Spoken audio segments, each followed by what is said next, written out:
Cette grande abside est divisée en 4 parties. 4 parties, il faut vous distinguer très très bien le haut, autour de la colombe du Saint-Esprit, qui représente le ciel de Dieu, où Dieu habite. Ensuite, la deuxième partie, vous avez le cénacle. Le cénacle où s'étaient rassemblés Marie et les apôtres, 12 apôtres, parce que celui qui avait trahi, qui avait donc livré le Seigneur, il s'était pendu, mais il avait été remplacé tout de suite, parce qu'il fallait garder les 12 apôtres. Donc la Vierge est entourée des 12 apôtres, réunis dans le cénacle, où ils attendent la venue du Saint-Esprit qui avait été promise par le Christ avant de remonter vers son Père. Troisième étage, nous avons l'étage du milieu, avec tous ces personnages qui sont assez stricts, qui se tiennent assez droits, et qui représentent les premiers pères de l'Église, les pères de l'Église des 4e, des 3e, 4e, 5e siècles, qui sont les colonnes de l'Église. Les colonnes de l'Église, parce que c'est eux qui ont, après le départ du Christ, qui ont rassemblé les enseignements du Christ et en ont fait, si vous voulez, la base de notre foi chrétienne. Autour, alors après je vais détailler, et enfin, en bas, c'est l'Église de France dans les années 1930. Vous allez reconnaître des personnages qui sont vêtus comme on était habillés à cette époque-là. Alors je repars du haut.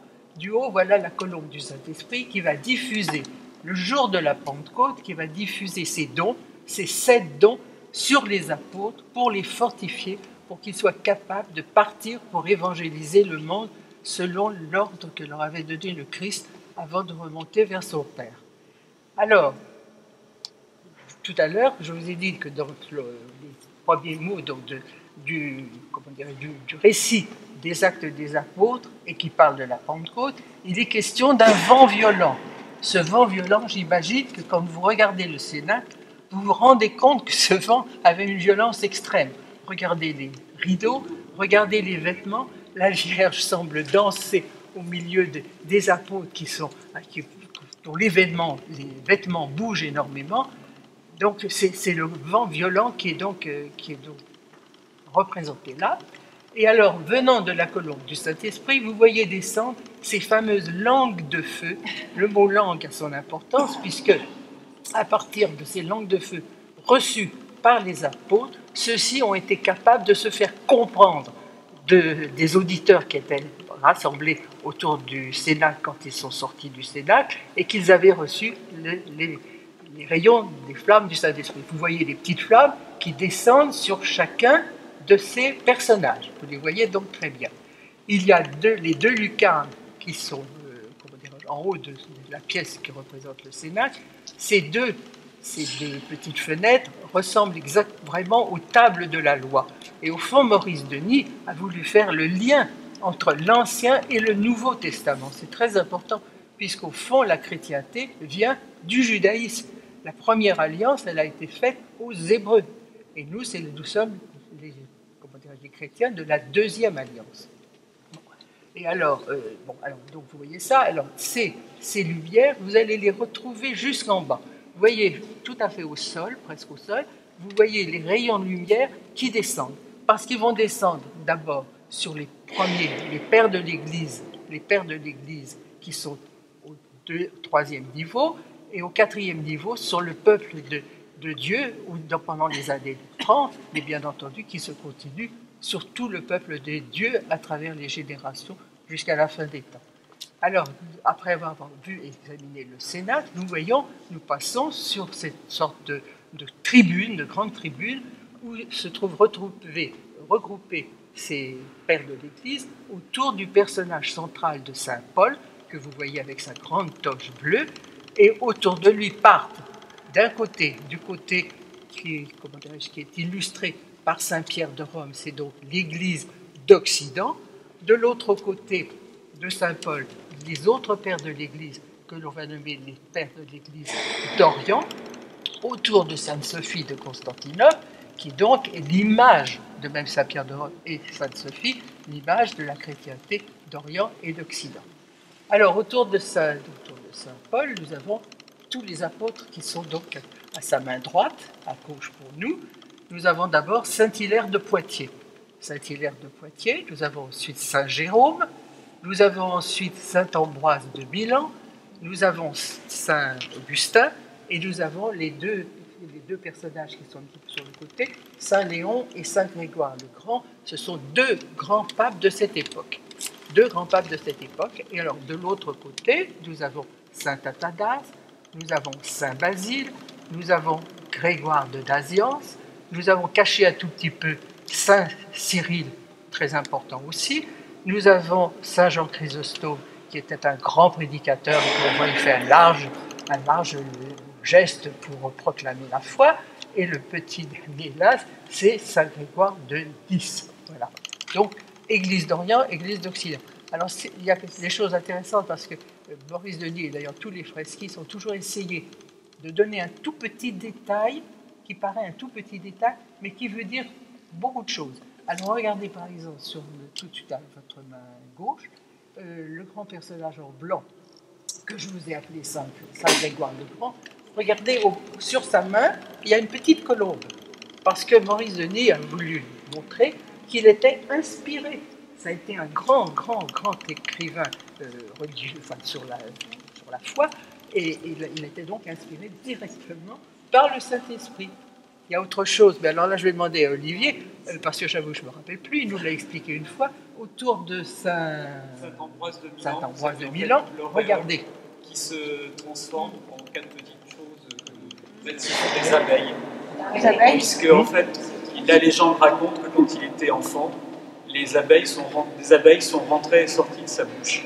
Et son père a dit, s'il grandit, il deviendra quelqu'un de bien, en fait. Et en fait, on rappelle cette légende là par les petites abeilles qu'il a sur l'auréole. Et on a été très longtemps à se demander ce que c'était, jusqu'à ce qu'Olivier ait trouvé l'explication quelque part. Et je trouve que c'est très intéressant parce qu'en fait, il y a beaucoup de petites choses de ce genre. Et ce qui est très drôle aussi, c'est Saint-Jérôme qui a un chapeau de cardinal, qui n'a jamais été été cardinal, cardinal, et qui traditionnellement est représenté comme ça, alors qu'il n'a jamais été cardinal, ça n'existait pas. Alors ces pères de l'Église, nous allons les retrouver très principalement dans cette future fresque-là, parce qu'ils ont combattu avec une vigueur extrême contre les premières hérésies qui sont venues attaquer l'Église. Première hérésie, l'arianisme, ensuite Nestorianisme. Nestorianisme, excusez-moi. Donc, les détails de ce qu'ils ont réalisé se trouvent sur les autres fresques. Alors nous descendons à l'étage inférieur, où là, c'est le monde tel qu'il était au temps où Maurice Denis a peint cette fresque.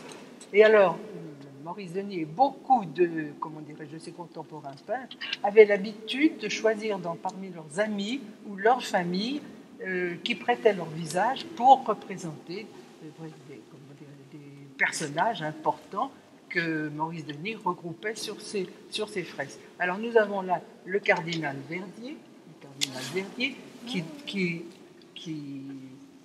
consacre un prêtre, qui reçoit le sacerdoce. Nous avons deux petites communions pour représenter l'Eucharistie. Nous avons des religieuses et nous avons, comme je vous le disais tout à l'heure, des personnages qui sont des amis de Maurice Denis. Nous avons lui-même et nous avons Georges Desvallières qui est le créateur qui a fait le chemin de croix, qui sont représentés là. Et là, nous avons en bleu. Ils sont devant les sœurs du Saint-Paul. Devant les sœurs à Saint-Paul, avec les petites barbiches. Voilà. Alors, tout à fait, pour le fait sur votre gauche, en bleu, nous avons Paul Tournon. Et à côté, c'est M. Denis, qui était donc son chef de sentier. À côté, au pied de Paul Tournon, c'est sa femme, Elisabeth Branly, et ses deux filles. Les comédiens, ce sont ses deux filles. Alors, après, je vous ai dit, bon, et puis alors, agenouillé de l'autre côté, en marron, un petit peu agenouillé, c'est là, Maurice Denis avait perdu sa femme en 1919, je crois, et quelques années après, il s'est donc remarié, il a épousé cette personne.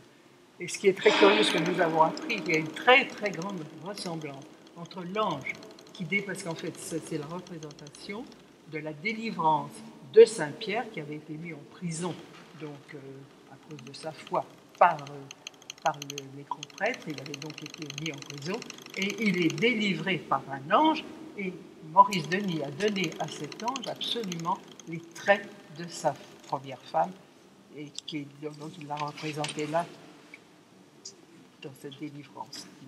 Alors sur l'autre côté, nous avons, comme dirais-je, les missionnaires, nous avons tous ceux qui sont partis en mission pour évangéliser. Nous avons donc, là c'est le Monseigneur Crépin, qui fait face à Monseigneur Verdier. Nous avons le Père Gillet, premier dans les grands prédicateurs à Notre-Dame. Nous avons avec la petite toque noire, nous avons Monseigneur de Gibrian, qui faisait partie des missions étrangères. Et vous voyez différents peuples qui sont évangélisés donc, par ces premiers missionnaires. Voilà. J'ai peut-être oublié de vous dire certaines choses, je ne sais plus. Si oui, j'ai. Père Gillet. Pardon. Le dominicain, c'est le Père Gillet. Le Père Gillet. Le Père Gillet. Et alors, j'ai trouvé une représentation de ce petit personnage, donc qui a ce petit, je ne sais pas comment on peut appeler ça, calotte, ou enfin des missionnaires des missions étrangères. Il avait 75 ans quand il allait encore en Chine, monter sur une mule, sur un âne, pour encore aller évangéliser et visiter les missions qui avaient été fondées aussi par cet ordre religieux. Voilà. Alors, voilà, bon, bien écoutez, je crois que ça suffit pour ça. Si vous avez une question à poser, dans la carrière de Maurice Denis, on est à dans la carrière de eh bien, Maurice Denis Lassé, c'est ça. Alors là, il a fait entre 1933 et 1933. Voilà.